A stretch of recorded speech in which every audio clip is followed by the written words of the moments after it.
Alpha 21 for 7 Days to Die.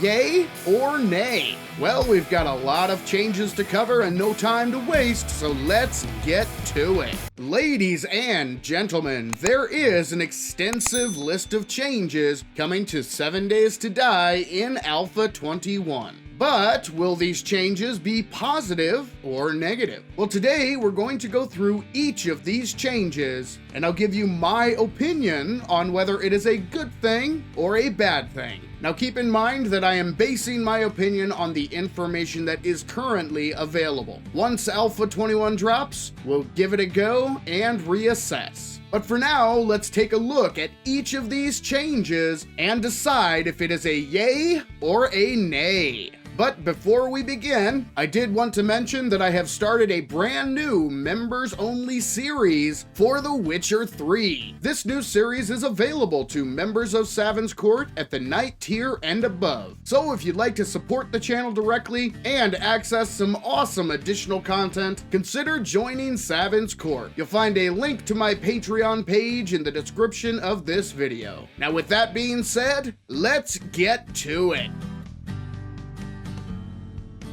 The first item on the confirmed list is new points of interest. This is a definite yay in my book. The Fun Pimps POI design team is very creative, and they often come up with interesting point of interest designs that are fun to explore. So, new POIs coming in Alpha 21? This is easily a yay. Alpha 21 will see the addition of brand new art and new art assets, such as vehicles, interior and exterior decorations. While graphics and aesthetics aren't really high on my personal priority list, I fail to see any downside here. This change will have to go in the yay category. You know me, folks. I am all about giving players options. This is an easy yay for me, even though the only thing listed here has already been added. But hopefully there are more to come that have yet to be revealed. In my opinion, the more player options, the better. So additional advanced world generation options? That's one more section for the yay column.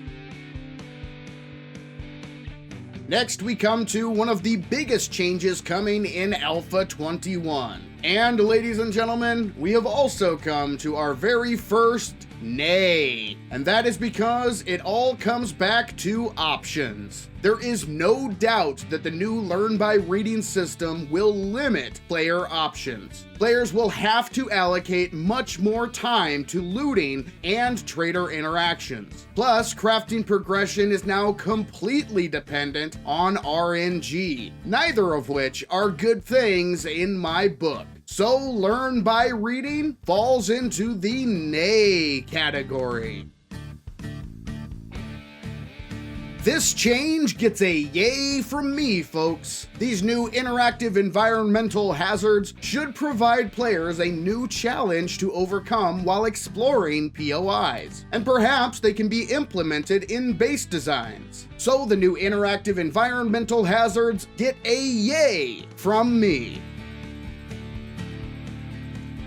I cannot tell you how frustrating it can be when you see a giant gaping hole in a door, yet you still cannot shoot or melee through said hole. So this change looks to remove that frustration, which lands the double door section solidly in the yay category. Water in 7 Days to Die, frankly, is a mess and has been in desperate need of attention for years. The way it flows and interacts with the world is pretty bad, and trying to swim through water is excruciatingly slow and tedious. This change gets 2 thumbs way up from me and definitely falls into the yay category.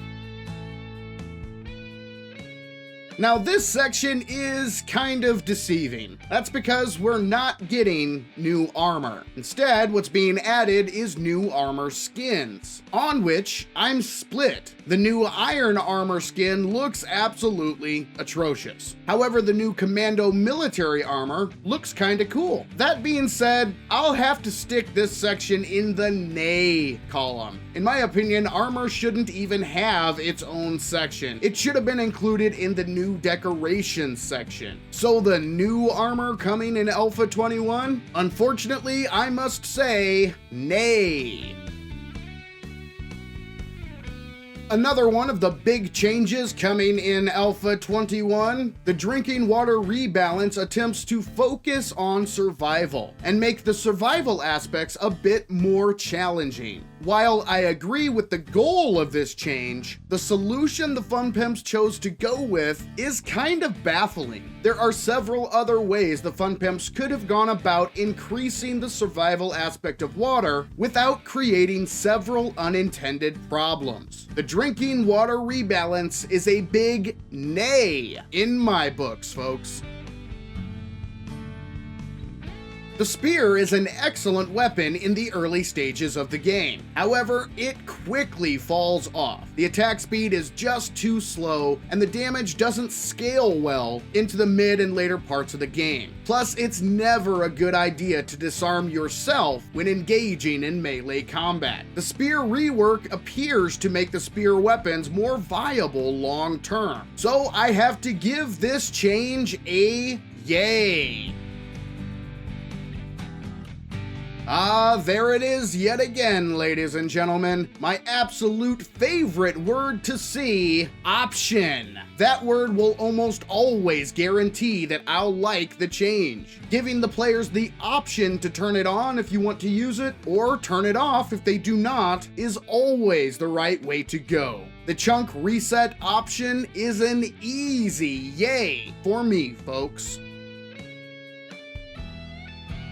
This section was a close one, ladies and gentlemen. There are two things that really give me pause. The inventories being rebalanced with the new crafting progression and the further specialization of traders. It will all come down to balance and implementation, two things that the Fun Pimps have struggled with over the years. This is one section that could easily turn out to be a yay, but for now, I have to stick it in the nay column.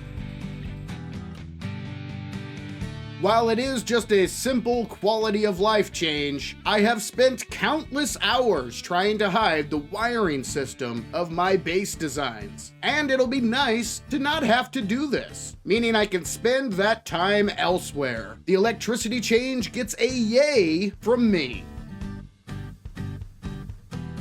I'm split on this one, ladies and gentlemen. The crafting recipe tracker is an easy win in my books, but the danger meter gives me pause. If only they had added one simple word, optional. If players have the option to turn the danger meter off, thumbs up from me. However, without that option being confirmed, this section has to fall into the nay category. Although I am sad to see Sexy Rex go, this change may actually open up options for players, and should allow for more direct specialization. Players can now spend points on their chosen primary attribute instead of having to spec into multiple attributes. The perk rebalancing falls into the yay column for me, folks.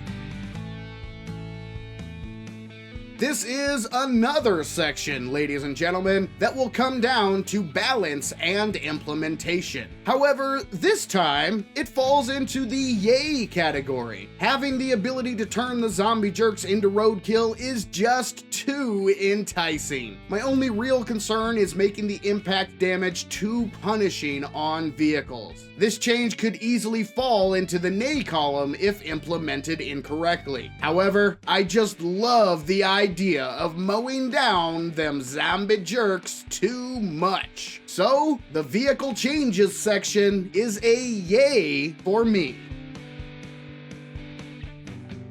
I have to be honest, folks, the first time I read this section, I literally laughed out loud. This is not a roadmap, something players have been asking for years. Instead, this reads as a giant middle finger to all of those players. Just another example of how awful the Fun Pimps are at communicating with their paying customers. The roadmap to gold falls firmly into the nay category.